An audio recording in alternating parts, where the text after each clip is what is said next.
রাসূল করিম সাল্লাল্লাহু আলাইহি ওয়াসাল্লাম ইরশাদ করেন, কেউ যদি রমজান মাসে রোজা রাখার পরে শাওয়াল মাসে 6টি নফল রোজা রাখে, তাহলে আল্লাহ পাক সুবহানাহু ওয়া তাআলা তার আমল নামায় পুরো বছর রোজা রাখার সওয়াব লিখে দিবেন। কিভাবে 6টা রোজা রাখার দ্বারা পুরো বছর রোজার সওয়াব পাওয়া যায়, তার হিসাবটা হলো এরকম। আল্লাহ পাক সুবহানাহু ওয়া তাআলা প্রত্যেকটা আমলের সওয়াব কমপক্ষে 10 গুণ বেশি করে দেন। আল হাসানাতু বিআশরি আমসালিহা, প্রত্যেকটা নেক আমলের সওয়াব আল্লাহ তাআলা 10 গুণ বেশি করে দেন। অতএব প্রত্যেকটা রোজার মধ্যেও এক একটা রোজার মধ্যে আল্লাহ তাআলা 10টা রোজার সওয়াব দান করবেন। তো 30 দিনে আমরা কয়টা রোজা রেখেছি? 30টা রোজা রেখেছি।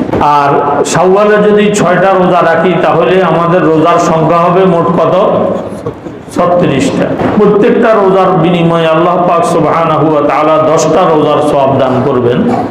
তাহলে 36কে 10 দিয়ে পূরণ দিলে সংখ্যা দাঁড়ায় হলো 360। আর আরবি বছর হয় 360 থেকে আরো কমে, 354 দিনে। 365 দিনে তো সৌরবর্ষ, কিন্তু আরবি বর্ষ হয় কত দিনে? 354 দিনে। তো পুরা বছর রোজা রাখার সওয়াব আল্লাহ পাক সুবহানাহু ওয়া তাআলা তার আমলনামায় লিখে দেন। এইভাবে যদি প্রত্যেকটা রমজানে কেউ রোজা রাখে এবং শাওয়ালে 6টা নফল রোজা রাখে, তাহলে পুরো জিন্দেগি রোজা রাখার সওয়াব তার আমলনামায় লেখা হবে। প্রশ্ন করতে পারেন যে তাহলে প্রত্যেকটা আমলের সওয়াবে যদি 10 গুণ বেশি হয়, তাহলে তো শাওয়ালের কোনো বিশেষ বৈশিষ্ট্য নেই। অন্য মাসেও যদি আমি 6টা নফল রোজা রাখি, তাহলে তো আমার রোজার সংখ্যা কত হবে? 36 হবে। 10 গুণ বেশি হলে 360টা হবে। তাহলে শাওয়াল মাসে কেন রাখতে হবে? এই প্রশ্নের উত্তর দিয়েছেন হযরত আব্দুল্লাহ ইবনে মুবারক রাহিমাহুল্লাহু তাআলা, যিনি ইমাম বুখারী রাহমাতুল্লাহ আলাইহির উস্তাদ ছিলেন, ইমাম আবু হানিফা রাহমাতুল্লাহ আলাইহির শাগির্দ ছিলেন।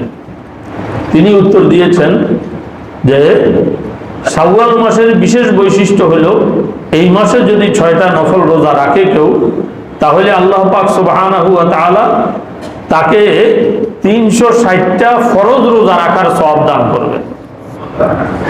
অন্যান্য মাসে রোজা রাখলেও 6টা রোজা রাখলে 360টা রোজা রাখার সওয়াব হয়ে যায়, কিন্তু সেই 360টা রোজার সওয়াব ফরজ রোজার সওয়াব হবে না।